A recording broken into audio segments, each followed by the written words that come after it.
just want to thank our sponsors for today, and today's sponsor is Tech, the Executive Connection. I've been associated with Tech for many years. I've been both a member and a facilitator, a Tech chair. Tech is all about better decisions and better leaders. I think from my experience, the leadership and the learnings and the experience of the leaders of these groups have made a very big difference, a huge difference in my business life. And I think that if you contact them on www.tech.com.au, you can connect with Tech, the organisation, and I think it would be in your interests. So thank you, Tech. So welcome back. We're still talking to Lance Stringer of Eden Hills and Lawnswood Pet Crematorium. Lance, I suppose now I want to go to the future and where you see things going, and even some advice, some support, some ideas that you can share with those people that might be in a similar position, that might want to buy a business from Dad, might have other family members that they need to talk to. So let's start with where to from here. Well, where to from here for us is probably about consolidation. We've evolved fairly rapidly over the last several years, and so for us now it's about consolidating that position, fine-tuning things, and also looking at the future. We see a role of trying to help all people be comfortable with the concept of using a service such as ours and normalising it. The worst thing that I hear is when a couple of best friends about falling out because one's used a pet cremation service because they really feel they need to be able to show respect to their best mate, sort of thing, and then their human friend goes, "Well, what did you do that for? It's just a dog," and that's really quite gutting for the pet owner, and it doesn't need to happen. And best friends have fallen out as a result of conversations like that. So I think there's an education process that we can be part of there for pet owners, or for non-pet owners, I should say, that don't get it. As far as advice for other people considering buying from a parent, the advice is start the conversation very early and try to put yourself in your parents' shoes, which can be a little bit difficult. And your parents we humans all change as time goes on. And if someone's in the position of selling their business because they're getting more mature in years, their attitude to risk has changed from what they were 10 or 20 years ago, or certainly from when they were starting the business. So we need to be, as the next generation coming through, very conscious of that, very respectful of that. So talk to other families that have been through the same process. I mean, Family Business Australia is full of different families that have gone through different successional changes, and there's lots of advisors that can help facilitate that process as well.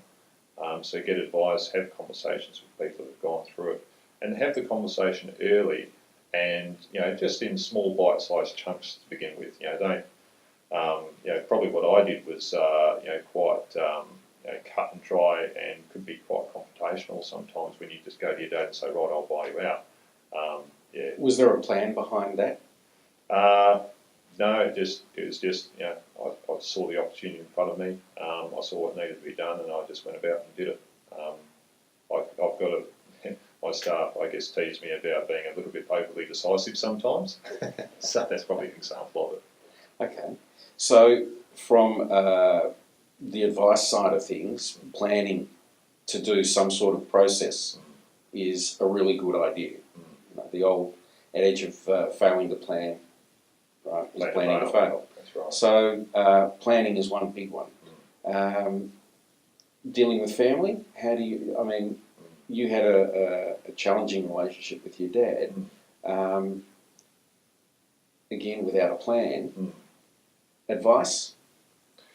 Yeah, it's a tricky one. I think you've really got to treat it on a case-by-case basis, because I've spent a lot of time speaking with other family businesses, and there's such different dynamics at play, and especially you've got the not just the parents, you've got the other siblings involved that may work in the business, they may work out of the business, they may have an idea that they're owed something from the business, even if they've spent the last 10 years in London while the business is operating here in Australia. Then you've got the in-laws of the family members and their expectations and their influence. So it can be quite a complicated sort of subject to navigate. So once again, external advice is and external facilitation potentially in those talks, depending on the size of the business, can be really beneficial. You also mentioned in conversation earlier about discussing with your wife, you don't talk money after 8 o'clock at night. Yeah. So you've got unwritten rules. Yeah, I don't think we've written that one down, but yeah, one of the other things that we did pretty early on was we did a pyramid and a triangle, and we put, there's the Maslow's hierarchy of needs, based on what us human beings are motivated by. Apparently, self-esteem is at the top, so you've got to be conscious of that. I'm glad you reminded me. Yeah. So whereas your needs for food and shelter is actually fairly low down compared to where you think it would be. So with that in mind, we set out working out what our objectives were for our family and what was most important to us. And so we did that really quite early on in our own marriage and the business. We got married was 2 months after we bought the business. So we bought the business on the 1st of January 2002, got married on the 2nd of March, had our first kid in October that year. So there was a lot going on that year. But that same year, we started, this thing of writing down what was important to us and what our values were and where we were going.